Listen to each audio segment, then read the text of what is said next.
All right. Can you hear me all right? You sound great. You look great. You look almost rested. So, Getting there.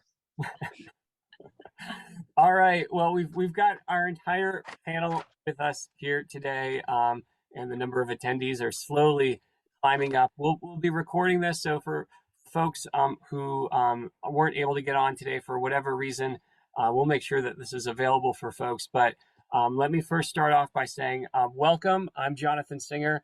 I'm the Senior Director of Policy and Programs for the Boulder Chamber of Commerce, and we are thrilled to be joined by three amazing panelists to talk to you about one of the most pressing issues that we will be facing not only this year, but in perpetuity.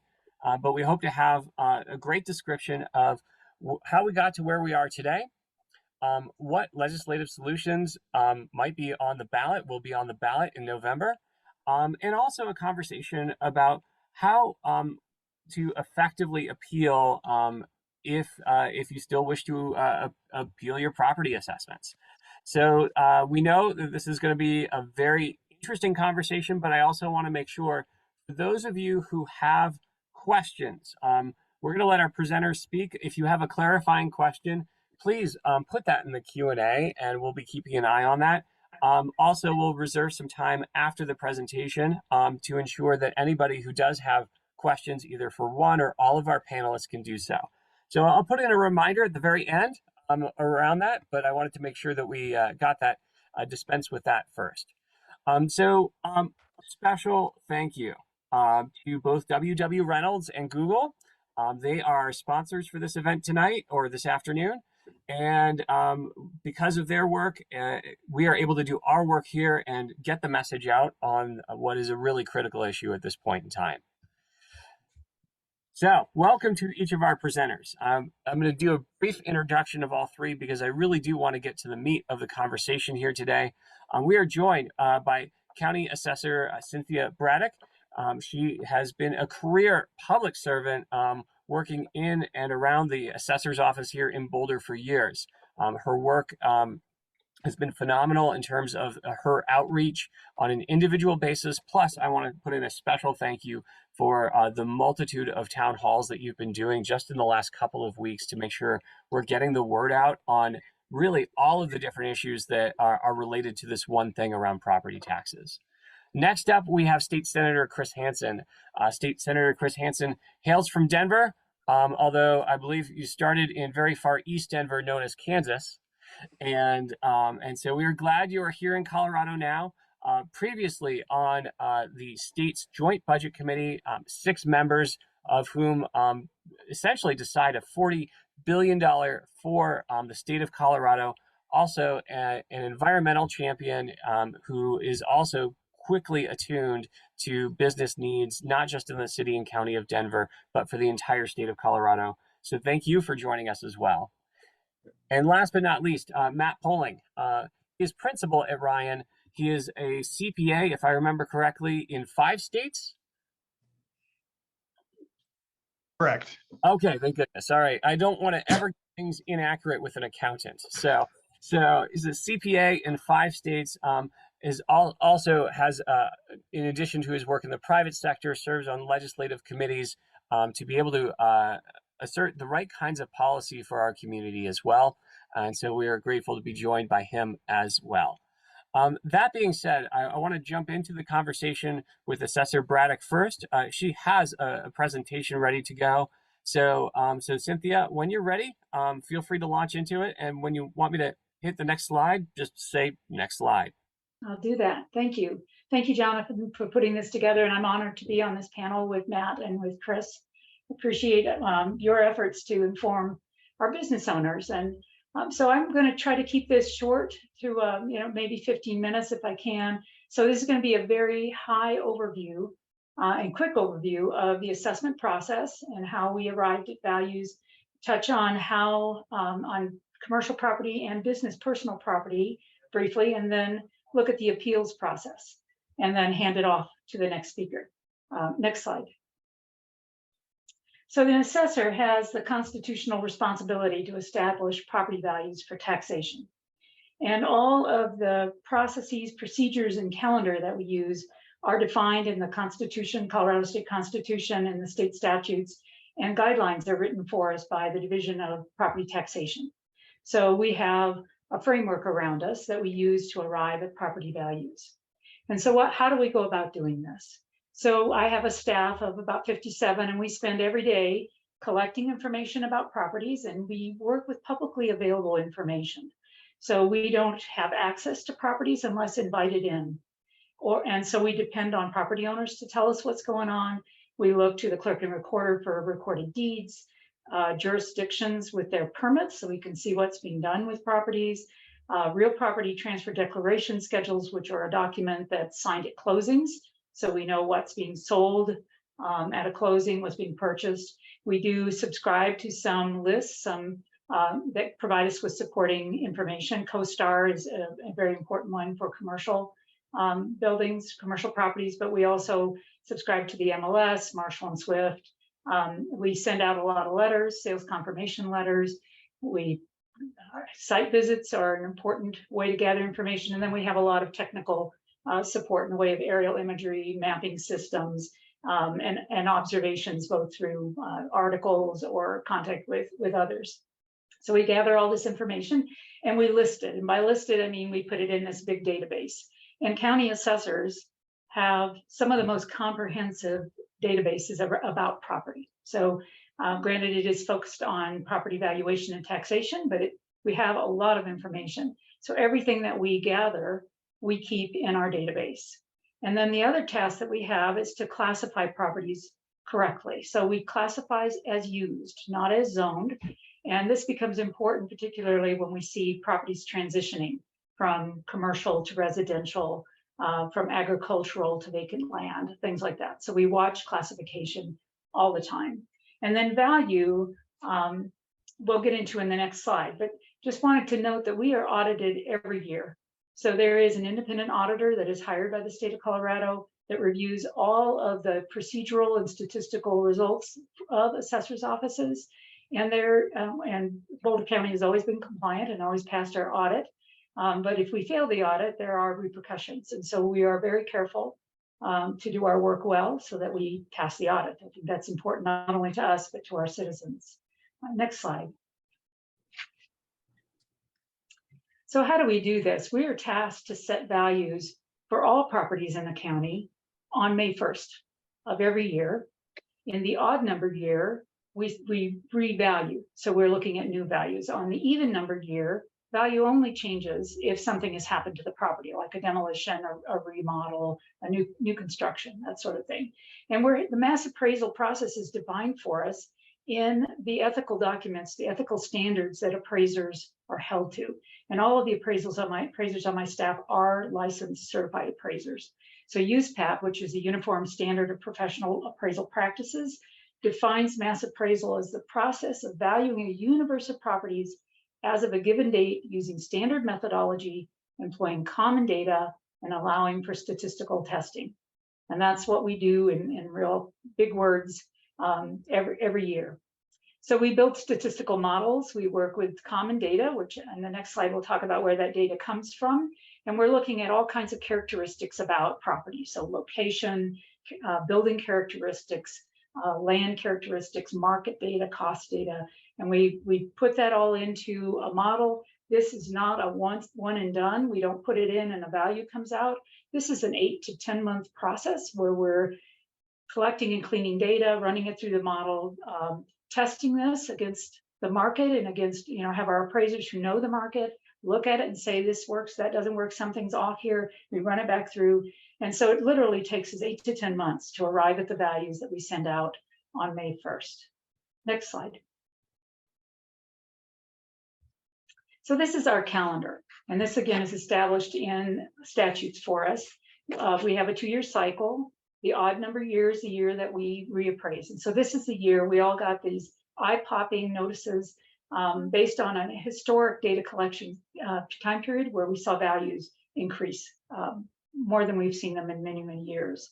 So the data that we use in our modeling is this data collection period. So we collect all the sales that occur between July 1st, 2020 through June 30th, 2022, and those are the dates for this reappraisal. We're halfway through the data collection for the next reappraisal. So this is a continuous 2-year band. For commercial property, many times we go back 5 years because there's not as many sales of commercial properties. There are 2 dates that are really important to remember. The appraisal date is June 30th of the even numbered year. And this is the date at which we establish value. So all of our models look at this data collected in the data collection period, analyze it, clean it, make sure that what we're looking at are arm's length sales with a willing and knowledgeable buyer and seller that have been on the open market. And we use those to establish the components of value that properties have. And we trend it all to June 30th so that everything all those sales look as if they happened on the last day of the data collection period, on the appraisal date. The other date that's important is January 1st every year. So every January 1st, we're in the field, we're looking at documentation to ascertain the condition of properties. And an example of this is what we did on January 1st, 2022, when we looked at the Marshall Fire properties. These properties had lost their homes. So we were looking at condition at that point, recognizing that there had been a vast change in these properties and that we needed to get that into our records. We also look at classification. An example of a classification change, we had a property that was a residence that got turned into a dentist's office, and then it got turned back into a residence. And we didn't catch that at the beginning of the year. And there's a big difference in the assessment rate between commercial and residential. And so it's important for us to recognize any kind of change in classification that happens. So that's on January 1 of every year. This little calendar strip at the bottom kind of lays that out.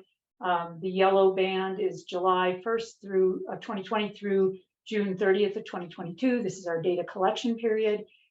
We are looking at data and analyzing it throughout this whole time. On May 1, we send out the notices. Well, January 1, we look at classification and condition. May 1, we send out notices. And actually this year we sent it out April 28th. Not quite feeling comfortable with the US Post Office right now. Seems like things got there better this year than they have in the last few years. Then we start an appeal period. So from May 1 through June 8th, end of day June 8th, we accept appeals for real property. And this year we're not seeing record numbers yet, but we are certainly up in number of appeals, and that's not surprising. And so then August, it's not the end of August, but August 15th, we send out notices of determination. And these are the notices that explain the analysis that we have gone through with the appeals. And then we move on into the intervening year. And there's a lot of other things that happen in here. But on January 24th, we'll be looking at classification and condition again. And values next year will only shift if we see something that's changed the classification or the condition of a property. Next slide. So this is just a quick overview of what we do. We do sales confirmation. That's what's going on with the data, the sales in that data collection period, doing a lot of data exploration.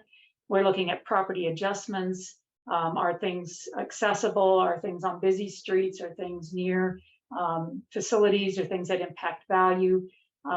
So we get all those adjustments in that are based on our exploration. We set new values, and then we spend a lot of time reiterating, analyzing those values. To move to the next slide. We have to time trend all of our sales. So in commercial, the last 2 years, we had over 500 sales that were qualified. All of those had to be time trended, and it's a process of comparing last year's market to this year and looking at the change of value over time. Many of our commercial property types don't have time trends in them. We don't have enough data to really look at that. But overall, there are some that do. This mostly applies certainly in residential. We have over 10,000 residential sales in a base year period. And so they are time trended so that we can look at these sales as if they all sold on June 30th of 2022 or June 30th of the odd numbered year. I guess we can go to the next slide. So commercial property valuation. So this year, the values that commercial properties received, we considered all 3 approaches to value, but the most current data that we have is the market data, the sales data. So we would say that it is a market weighted value. The three approaches, of course, are cost. We use the Marshall and Swift product to arrive at cost, and cost is the cost of replacement for a property. Market is looking at sales, finding sales that are similar during that data collection period that we can use to analyze the unsold properties. And then income, of course, is data we generally get from property owners, really helps us dial in values and really understand what's going on with the property. And just a note that all income data that we receive on a property is confidential, and we're very careful with it and keep it secure so that we know this is business information that you don't want out there. So we're very careful with it. And I just wanted to throw in there for this year, as things stand right now, the assessment rate for commercial property is 27.9%. That's down from 29%. And Senator Hansen will speak a little bit more about assessment rates and what will be going on with them. Yeah, and Cynthia? Oh, yes. Just really quickly, as of yesterday, it's now 27.85. Ooh, okay. And once 303 was signed into law, so I don't mean to be pedantic, but it's actually 5 basis points lower. Yes. And the first $30,000 of value is exempt. Right, and I was going to add that next. I didn't get it on the slide. So for income, not income, but for improved commercial, I believe, is it still improved commercial? So for improved commercial, we take $30,000 off of the total actual value, and then we apply the assessment rate and then take it from there. So just a note, and then Senator Hansen will fill us in with many more details about what's coming. We can go to the next slide, Jonathan. So just a quick touch on business personal property. So business personal property is business equipment that produces income for a business. It is taxable unless exempt, and it is taxed to the property owner. It is confidential data as well. We're very careful with it. And it includes things like machinery and equipments, furnishings, furniture, computers and electronics, signs, leasehold improvements, security devices, and more. So it's the kind of equipment you would have in your business so that you could produce an income. Next slide. And these are some important dates. So business personal property is valued every year. It's not on a 2-year cycle. So every January, we send out a reminder to property owners to please send us in their declaration schedule that tells us what equipment they have, and we update our records, removing and adding equipment. That declaration is due to us by April 15th. We've already passed that deadline. There is some opportunity for extension if you can't meet that deadline. Then right now we're finishing up the data entry. June 15th, we'll send out notices of determination or notices of valuation for business personal property, and their protest period starts, and that lasts through June 30th. So if anybody is sent in or gets their notice for personal property and have some concern, we didn't capture the data correctly, there was some error in how the data was provided to us, the protest period is a great time to notify us about that. You can go to the next slide. And then what we're looking for is make sure we have good item descriptions and names, the year acquired and the original cost. These get run against some tables that are provided to us by the state to arrive at values for each item. And items depreciate down to a base. So we're unlike the IRS, things don't depreciate, equipment doesn't depreciate to zero, it depreciates to a base value. And then we do have exemptions. There was a change in the statutes that said that we want to make sure we're a business-friendly state. And so any business that has equipment totaling less than $52,000 in 2023, 2024 is exempt from taxation. We love to hear from you anyway. Should anything change in your property, we would need to put you back into taxable status. So if you're willing to share your information with us, even though you're exempt, we'd appreciate that. And then we also have an exemption for any asset that's installed cost is less than $350. So for the small stuff in your business. Next slide. So this is a great graph that just walks you through the appeal process. So I'm switching to appeals right now. So on May 1st, we send out the notice of valuation to property owners. And they have, because of law changes, we now have an extension of a week. So June 8th, end of day, is when all appeals are due to us, and we cannot accept late appeals. So end of day, June 8th, please get your appeals to us if you're going to appeal. We work on these all summer, and then August 15th, we send out notices of determination. On the back side of the notice of determination is all the information you need to file with the County Board of Equalization if you are still not happy with the value that we have in our records. And then the county board takes over. You have until September 15th to file with the county board. Their hearings run September and October, ending on November 1st. And this is before a hearing officer. So my staff shows up, the property owner or their agent shows up, there's a discussion of the property, and the hearing officer is actually making the decision about the value. So we get, the BOE will render their decision and get it out shortly after November 1st. And then within 30 days of getting that notice, the property owner has the opportunity to file at other levels of appeal. So there is, you can file at the Board of Assessment Appeals, which is a state level hearing. Again, hearing officers, the property owner or their agent and the assessor's office are present. And the hearing officers make the decision. You can choose to go to district court, which generally there are attorneys involved in that, or you can go to binding arbitration. And binding arbitration is handled at the County Board of Equalization. It is a hearing at which there is a hearing officer, but when the decision is rendered, your appeal rights have ended. So it is, you know, you're done at that point. You don't have the right of appeal beyond binding arbitration. So next slide. So I missed one little piece in the previous slide. It's just if you appeal and you have an income producing property, it's not on the slide, need to get it in here. July 15th, we have a deadline for income producing information. So your income and expense information being delivered to us so that we can work with you. We're aware that market isn't always the best indicator of business property value.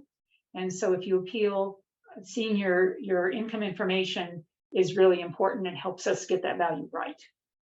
So reasons to appeal. The biggest one I think that's in front of everybody is that this value, there's a huge jump in value. In commercial, some of them are 40% and more increases in value. And so the question you need to ask is on June 30th of 2022, would this value have been appropriate? It's not today's value. We can't look at any data past June 30th, 2022 when we're looking at values. But if you look back to that date and behind it, if you think that the value we have is just not right, that's a great reason to appeal. Another is that our property records may not be right. You can call into our office, you can get on the property search tool on our website and look at the characteristics of your property. We're happy to go through those with you and make sure that we have the properties attributed correctly. We could have an incorrect classification, and we chatted about that, or you could have condition issues. So we certainly hear about this with residential properties, but I know that there are things that come up with commercial properties as well, where the building just is not, or the land is just not in good condition. And we would want to hear about that, and any details about it would be really helpful. And then just a note to please appeal your value. The assessor's office cannot really help you with your taxes. We can address the value of your property only. Next slide. So some minimum requirements. So all you're required to do under the law is to get your appeal into us on time with a signature, either your or your agent's. If you have an agent, we need a letter of authorization, and Matt will talk about that, I'm sure, just stating that I am asking this agent to represent me. That's all you have to do. That doesn't help us get your value right. So we really encourage you to share more with us. If you have income information, if you have condition information, if you have information about the market that we seem to be missing, we would really appreciate it if you would share that with us.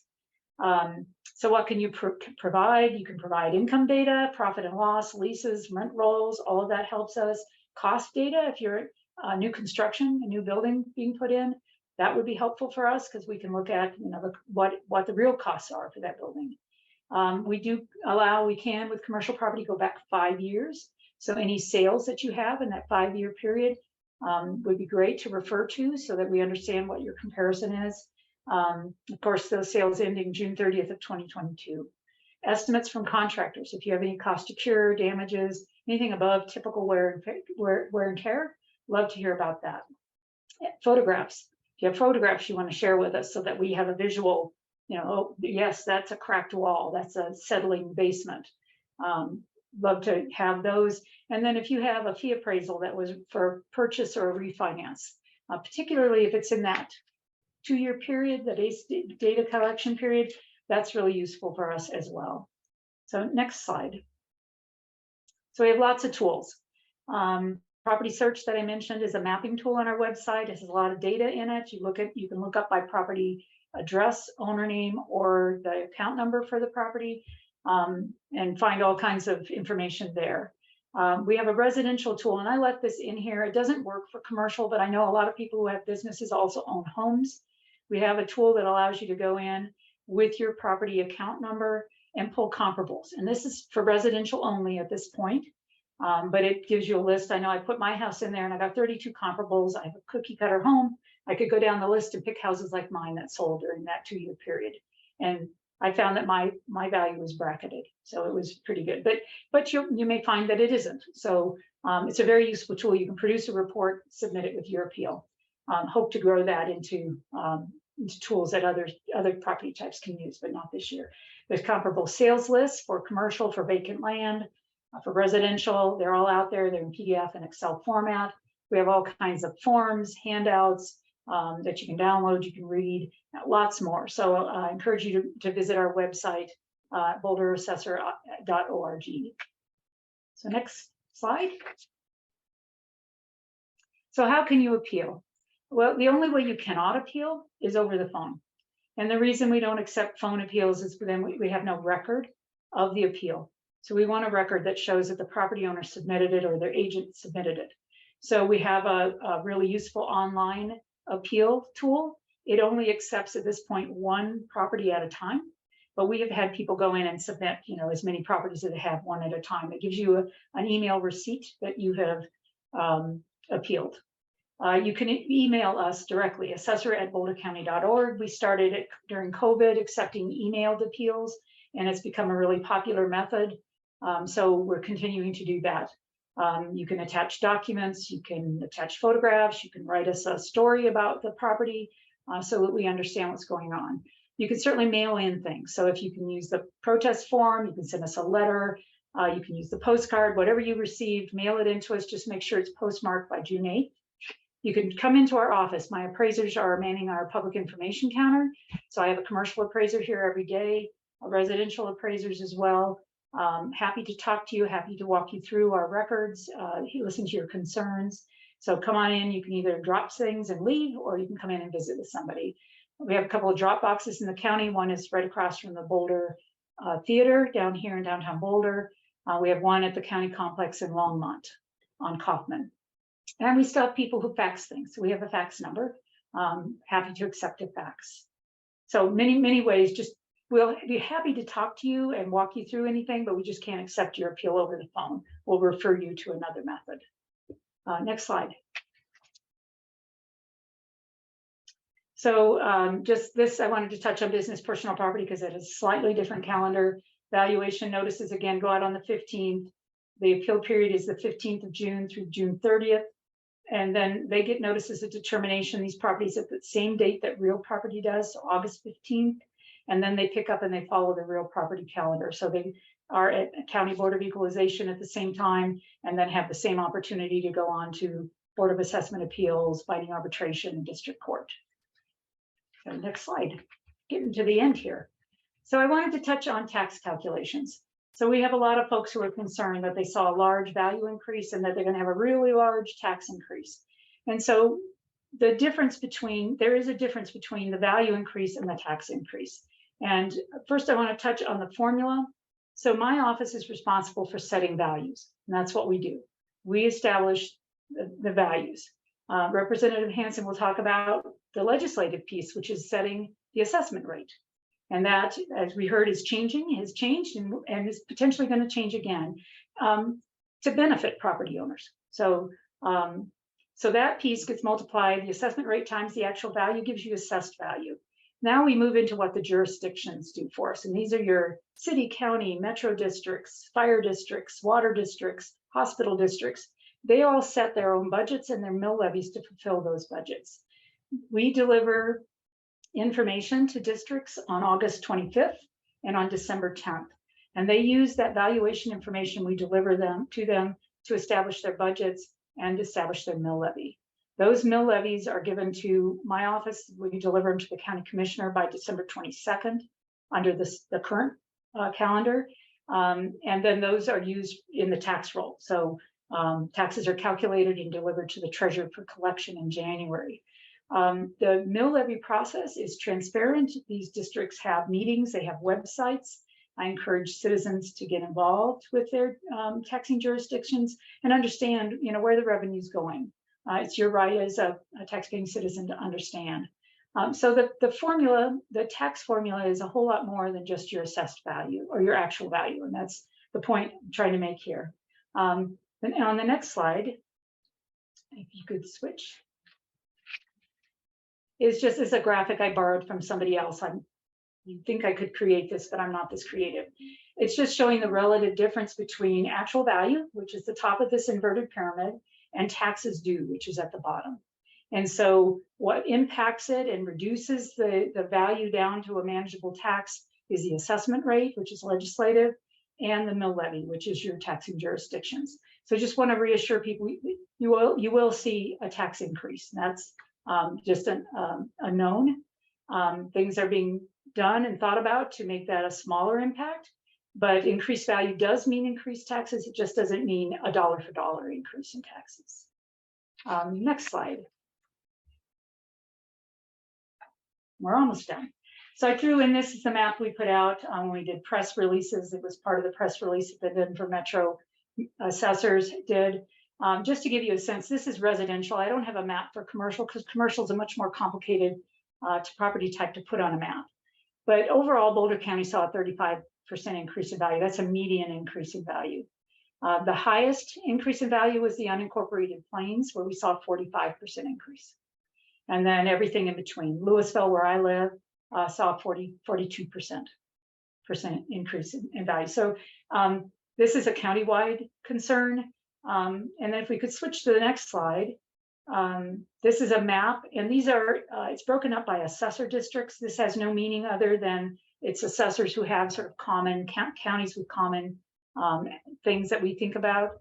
And this just, the top part gives you a sense of the median percent changes in all of these different areas. So we're part of the metro area, we're region 6, and we saw values for residential, again, between 35 and 45% changes.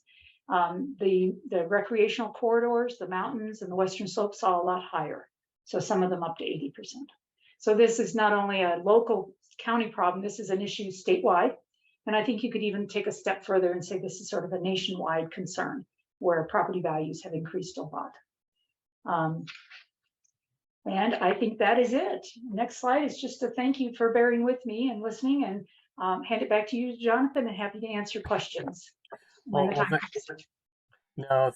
you, Cynthia. My first question here is, whose job is it to man the fax machine? No, so I'm glad to know that there are multiple ways other than calling. So I was furiously looking in your background to see if the fax machine was sitting there. No, it's all in Outlook now. We're really modern. It's all done through Outlook. But yes, we do receive them. It's important to keep that available.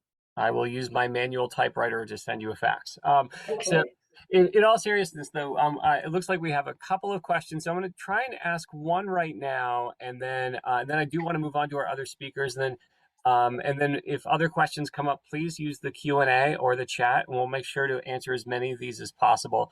But will you consider office vacancies and their impact on profitability post-COVID? We've had a lot of office vacancies, so something might have a certain value right now, but obviously COVID's really impacted the value and the profitability of those areas right now.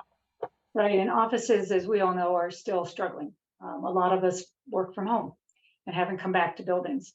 Absolutely, we consider vacancy. It is part of our calculation, our formula when we're looking at income, because it does, obviously, if you're not renting, you don't have an income stream. So yes, that would be important to share with us.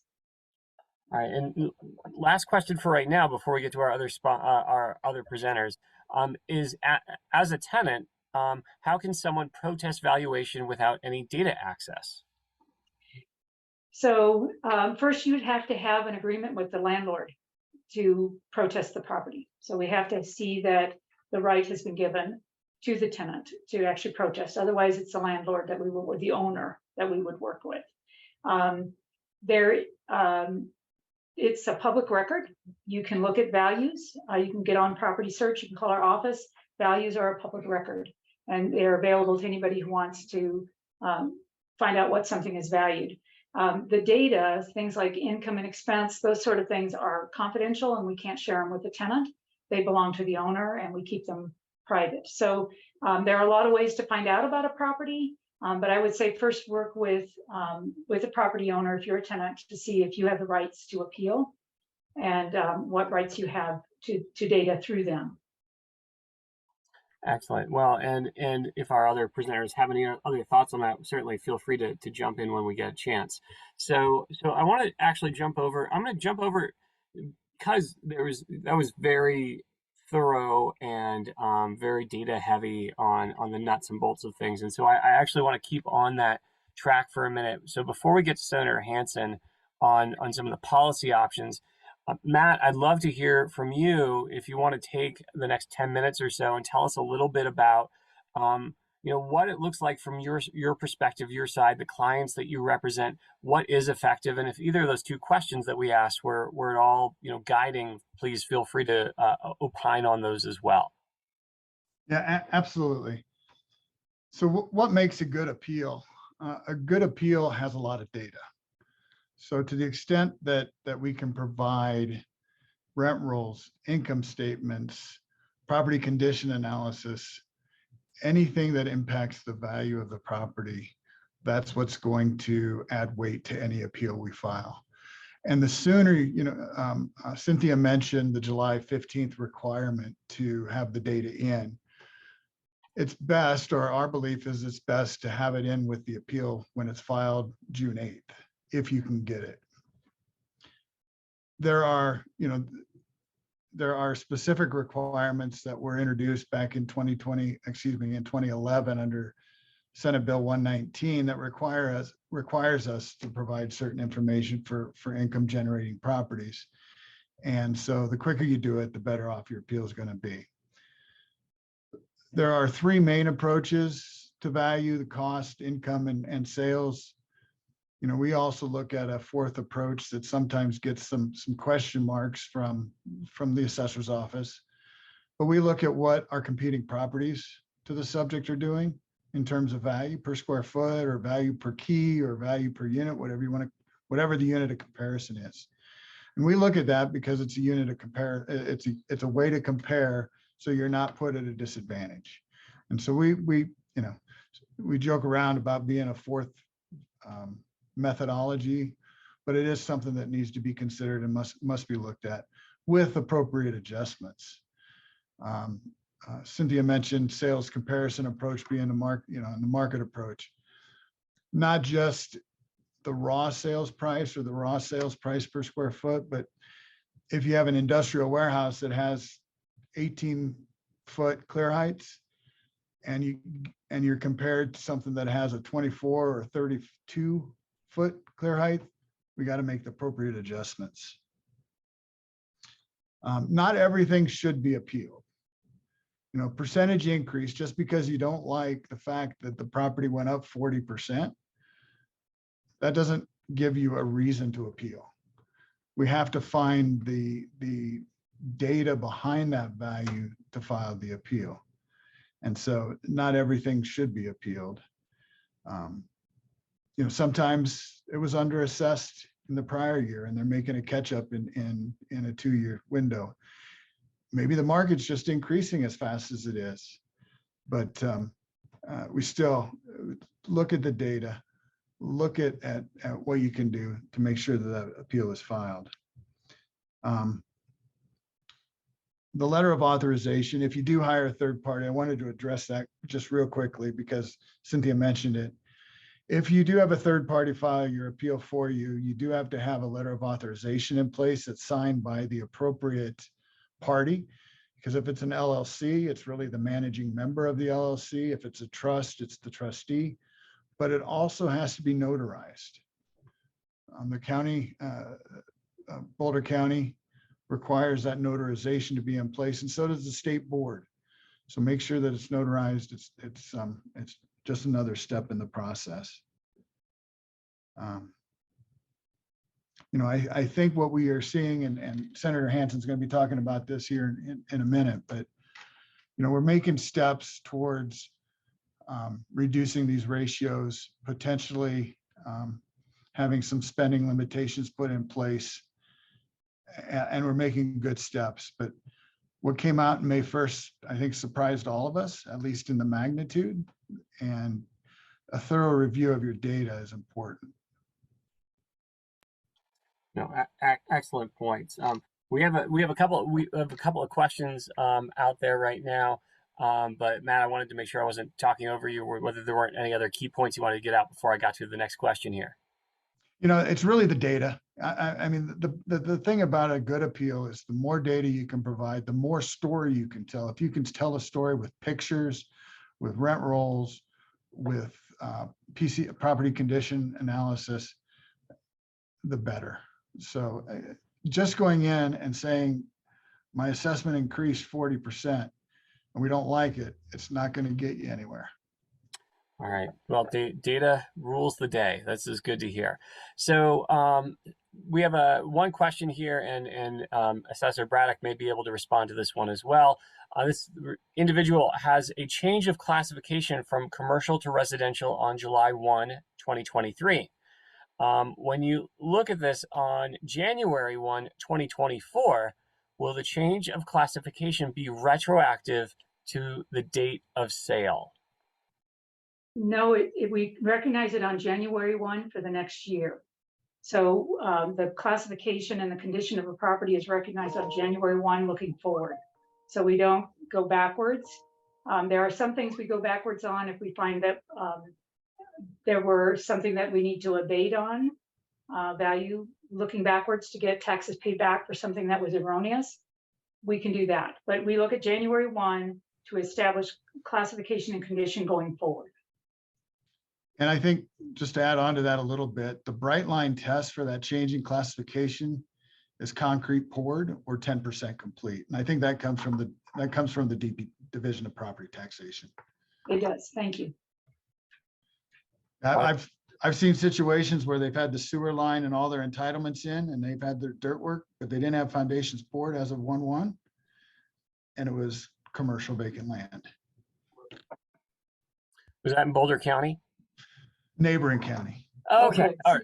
We won't name names right now, but no. So anyway. All right. So what I'm going to do, we have one more question, but we're going to move. I'm going to hold off on that one until we hear from Senator Hansen here. And Senator Hansen asked me to display one slide here, focusing on the assessments under Senate Bill 303.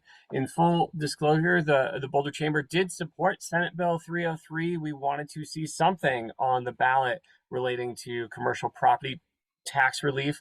This was the option that was placed on the table, and we thought it was a good option. So our board has not taken a position on the ballot initiative yet, but it's our job to educate our members as well. And so we wanted to get the word out. So Senator Hansen, why don't you take it away and tell us a little bit about what Senate Bill 303 and Prop HH will do. All right. Well, Jonathan, thanks for the invitation today. It's great to join everybody. I am pleased to represent downtown Denver and East Denver in the state Senate. This is just finished up my 7th session at the Capitol. Started off in the House with Jonathan, and then moved over to the Senate in 2020, and have been working on property tax, I think, most of those 7 years. So 303 is sort of our, I guess, our latest effort, but probably the biggest one that we've done over the last many years, and I was pleased to get your support on that legislation. And importantly, none of this goes into effect unless the voters say yes in November. So this is basically what I'm going to be describing today, only comes into force if Prop HH is voted up by the voters. The other thing I want to say a quick thank you to Cynthia. Boulder County does a great job. I've been a part of the State Board of Equalization. You saw the graphic with the county version of that. The State Board is sort of the last stop for any other issues that come out of the county level. And Boulder County's always done a great job on the audits that the state does. And so I just wanted to give Cynthia a big shout out to her and her staff. Really excellent work. So the reason I asked Jonathan to put up table 3, this comes out of the fiscal note. So this is the analysis that's done on each of the bills as they move through the process. And this is, I think, the single best way to describe what we're doing on the non-residential side. So these are the changes, again, that will go into effect if the voters say yes to HH. And it basically comes out to about 11% decrease for non-residential property owners. And you can see how in 2023, current law is there at the top. It's 27.9 with a 30% reduction. If HH passes, we come down 5 more basis points, and then that stays in place for the next several years. And then by the time we get to the end of the 10-year period, we're coming down to 25.9. So that's roughly how that works for most commercial properties. And then you can see the other categories that we have. The vacant land there is in the middle of the table. You can see ag, and then renewable energy agriculture land, which is sort of combining ag and renewables, which is one of my favorite topics. Hope everybody's been able to see the solar facility not far from Boulder, Jack's Solar Garden. Lots of great stuff happening there, but I'm guessing that's not where we want to take the conversation today.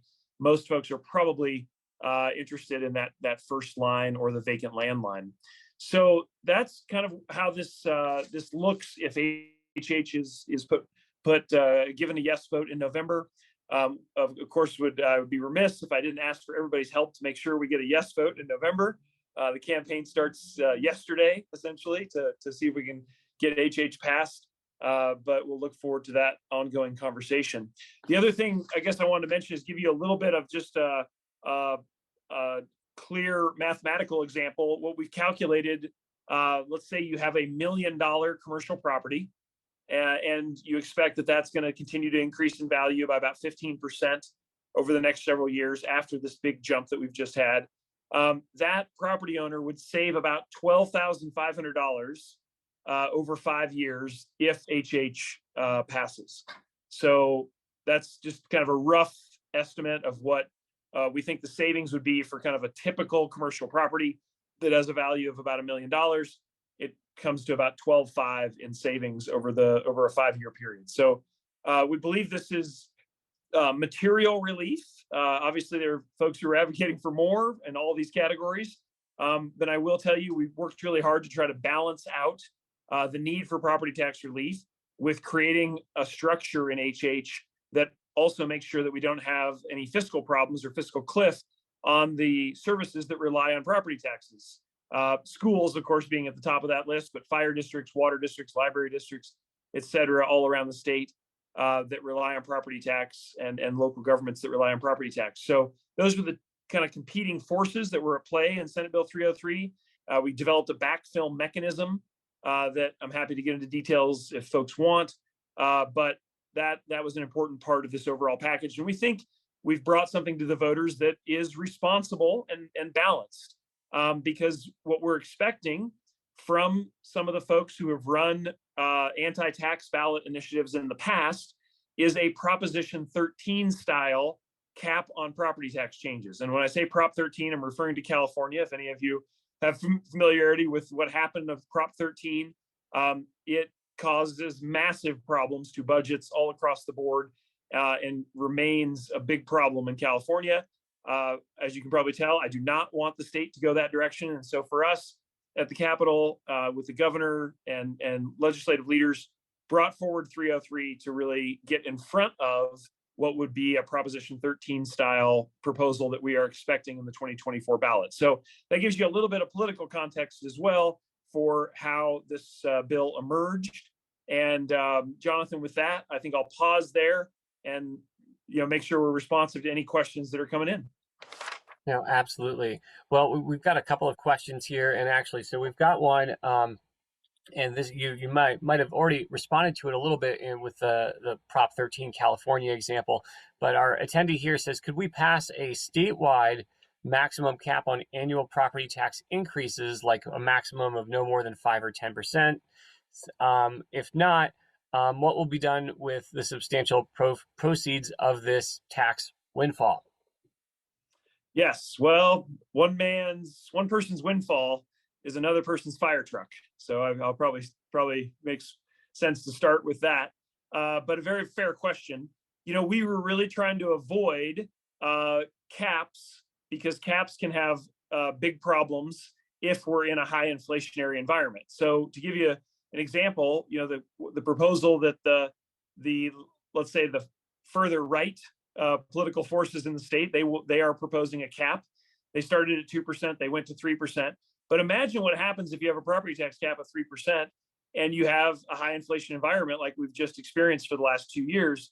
You very quickly get way out of whack between property taxes and nominal values on those properties with caps in place.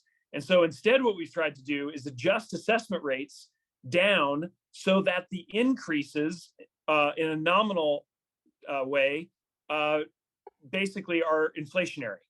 So, I think that is a more balanced approach, because, of course, the local governments who are the recipients of the quote windfall are up against high inflation as well, just like all of us. And so Boulder County government has to pay more for roads and social services that are typically running hotter than inflation.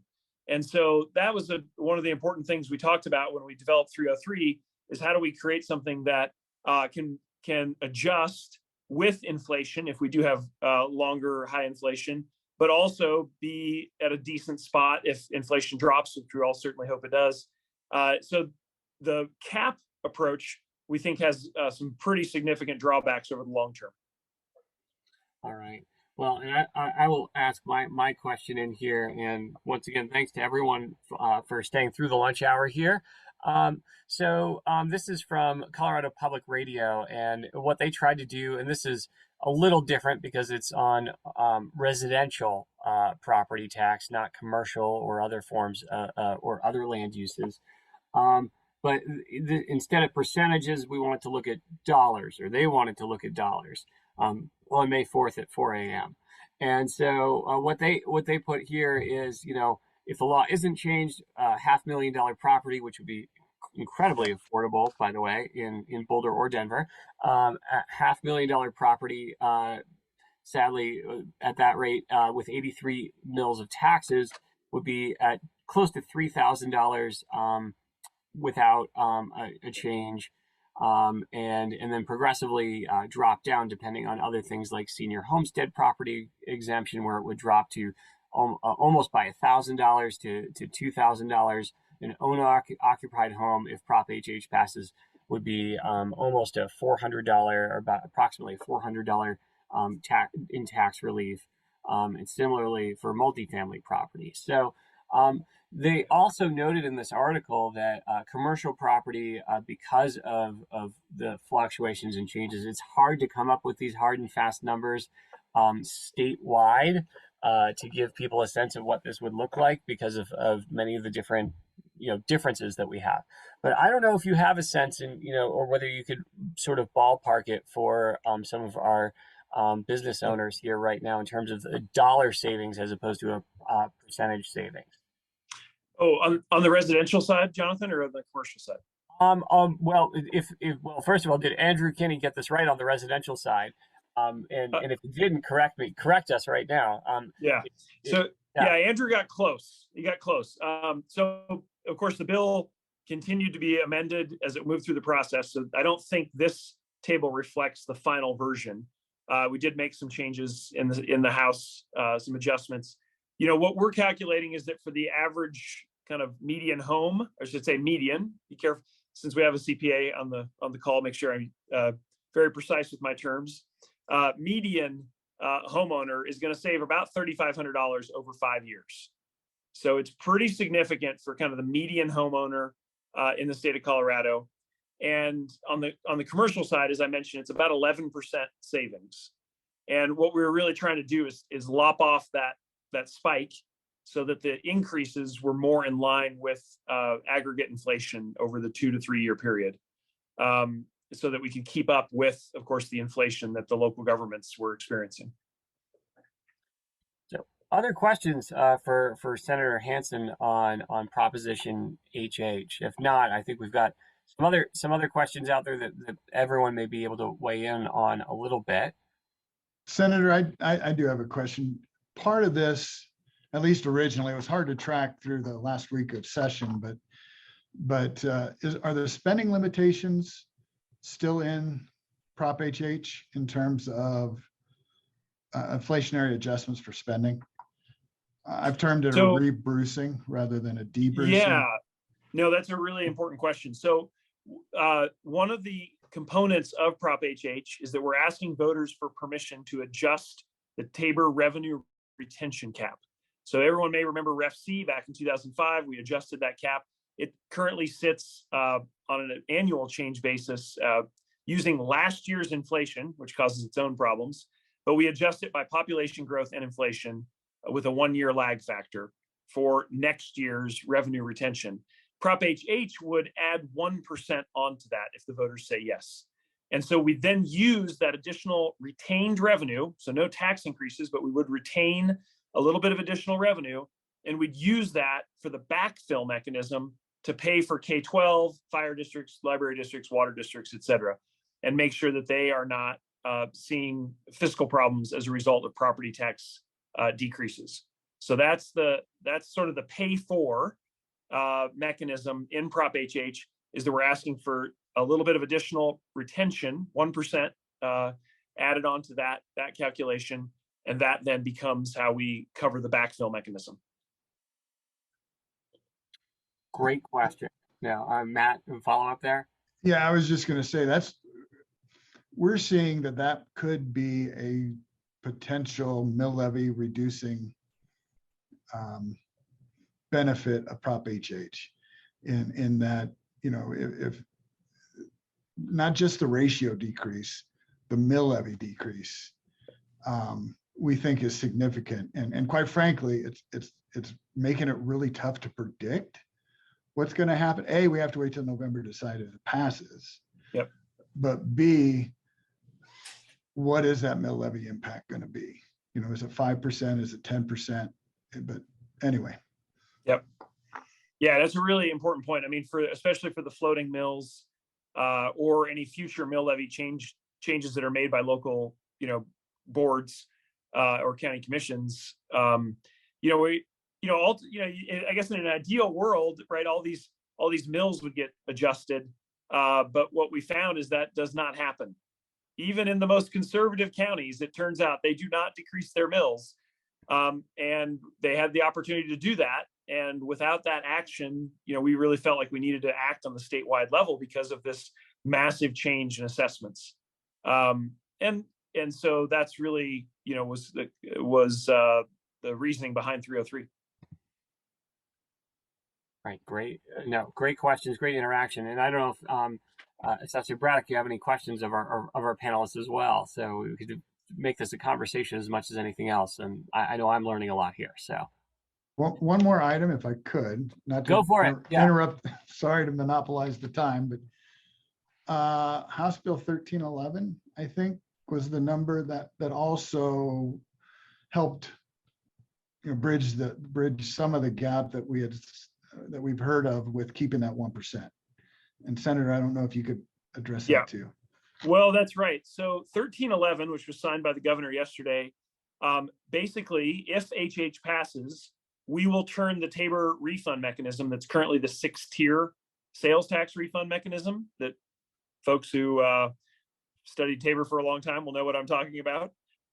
We have changed that next year to be a basically flat income or a flat rebate mechanism. So we take the total amount of refund dollars, it's going to be about $2.5 billion roughly, and we divide by the number of eligible filers, and we create a check that will be approximately $661 that each filer will receive, as opposed to the 6-tier system where a disproportionate amount of that goes to the wealthiest filers. And so, we really like this mechanism. We think it helps in decrease the regressivity of our tax system. And it's for 95% of single filers, you're better off with that approach. So it helps the vast majority of Coloradans if we change it to that flat refund mechanism. No, great. No, glad we had that explanation there. And yeah, there were also Senate Bill 304 had some interaction as well. So there's a lot of fast and furious work, especially towards the end there, to get all these details right. We will be, here to answer questions here at the Boulder Chamber as well. But speaking of questions, I know Matt did a great job of answering one of our attendees' questions on the QA. But because this is being verbally recorded, I don't know if the type text is being captured. So I'm going to give you a chance to just respond on camera as well. So the question was, what are the requirements for a letter of authorization other than needing to be notarized? Is there a standard form? Great question. Yeah, I think each consulting firm or law office has their own form that they like to use. It has to have some standard language about giving the consultant or the attorney the right to represent the owner, and then it has to be signed by the owner. And again, it has to be signed by the important thing that we're running into is it being signed by the right person, because if you just say authorized signatory, we have to have the document that gives you the right to be the authorized signatory for the LOA. So it's more of a requirement. I mean, there's certain language that has to be in there, but it varies by group, and the important thing is who signs it. So, Senator Hansen, I want to give you a chance to respond to this question in our sort of waning minutes here. Through our QA here, residential property taxes up 30 to 60%. We saw some graphs and charts there from our county assessor. Commercial property taxes are up. The argument here from our viewer is 100 to 300%. They said they're not sure how impactful a projected 11% savings will be over 5 years. You could talk a little bit more about what the projected savings look like, or if either of our other panelists want to comment on that question after that, feel free. Yeah, I mean, look, this is a really important part of our overall discussion. I think, we went into this in a situation where commercial property tax rates in Colorado were roughly in the middle of the table of the 51 jurisdictions. We're kind of 24th, I think, on the table that I saw from the Lincoln Land Institute. On the residential side, Colorado has the 49th lowest residential property taxes in the country. We're super low. That doesn't make this moment any less painful for people. But, if anybody's lived in New Jersey, you know exactly what I'm talking about. We have very low property taxes for residences in Colorado. And so what we were trying to do was deliver commercial property tax relief to kind of put Colorado in the middle of the table, not undermine kind of the overall funding model for local services, but try to take the spike out of this current valuation cycle. Now, certainly there are examples of individual properties that are up 100%, right? There's sort of things that happen at an individual property level. But we were, doing our best that we could with the latest information we had from the assessors statewide on kind of what that median increase looked like for both commercial and for residential, and then try to create relief or decreases to put the overall change in line roughly with inflation. Obviously, we're dealing statewide, right? We're dealing with averages and medians here. And so there's going to be outliers that are going to be, certainly painful for that owner, or, result of some big changes to a property. But just wanted to kind of share kind of how we approach that analytically once we got the final data from the assessors. Any other thoughts on that from Matt or our county assessor? And first I want to apologize. My camera's off because I have a couple of my commercial appraisers in here. They don't want to be on camera. I think that Senator Hansen covered it pretty well. I think that's what's going on. And just one note is that we're talking about value in my office, not taxes. And large increases in value are not necessarily really large increases in taxes. So just a reminder on that. I think it was covered, Jonathan. Perfect. All right. Well, with that being said, I wanted to give all three of you a chance. Were there any comments that you didn't get a chance to make, or any wrap up statements you'd like to make before we close in? And as we wrap up here, feel free to once again put your questions in the chat for our waning minutes here. But I wanted to give our three esteemed speakers a chance to wrap things up. So I'll go in opposite order this time. We'll start with Senator Hansen if you've got any closing remarks to make. All right. Well, Jonathan, again, thanks for having me. I'm so glad to join the Boulder Chamber today. So thrilled to get your support with 303. Would love to earn your support to help pass HH. So I'll shift into political mode just a second. You know, it's a package that is certainly not perfect, but we try to balance it carefully between the different parts of responsible governing, delivering great services, delivering great schools, but also providing relief in this very unprecedented time when it comes to changes in property tax valuation. And really hope we can earn your support to get this across the finish line. This is a hugely important reform that I think is urgently needed in the state, and look forward to continuing this conversation with your members. All right, in opposite order, we'll go to Matt Poling next. Absolutely. I want to thank you as well, Jonathan, and the Boulder Chamber for having me. The one thing I do want to mention that I failed to mention during my conversation is, and it's one that concerns me and has concerned me for a while, but if you appeal, the assessor's office can go either down in value, or they do have the option to go up in value.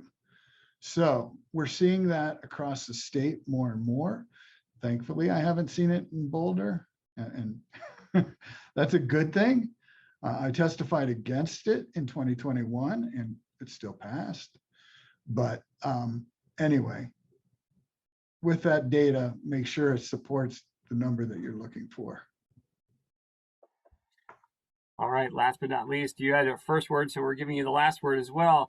Our county assessor, actually, I'm going to give myself the last word, but for our presenters, Cynthia Braddock, our county assessor.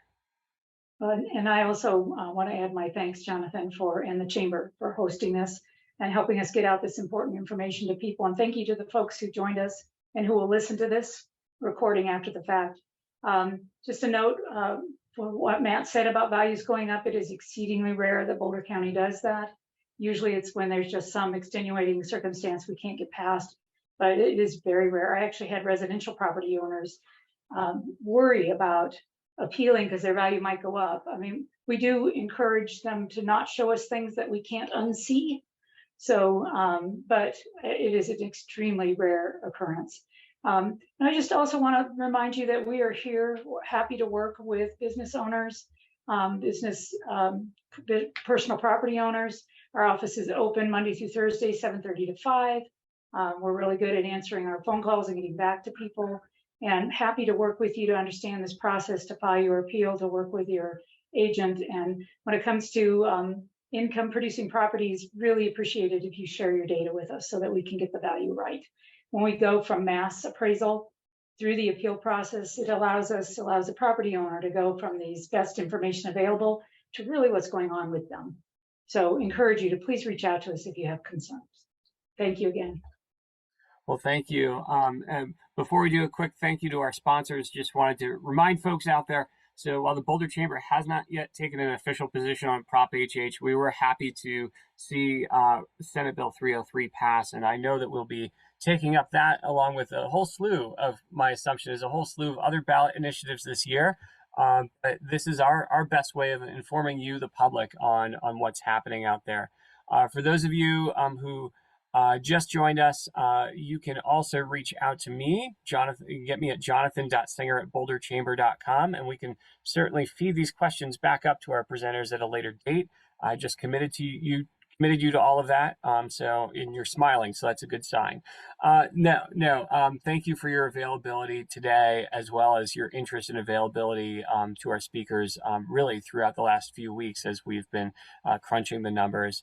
And then thank you to WW Reynolds and Google for being our presenting sponsors. We couldn't do this without our members. And so thank you to our members as well. Special thanks to Erica and Devin, our program folks here at the Boulder Chamber. They were helping out with the chat and the QA and getting this all set up. And with that being said, we'll take the rest of our lunch to actually eat. And thank you all for your time. We look forward to continuing the conversation as things progress. Be well.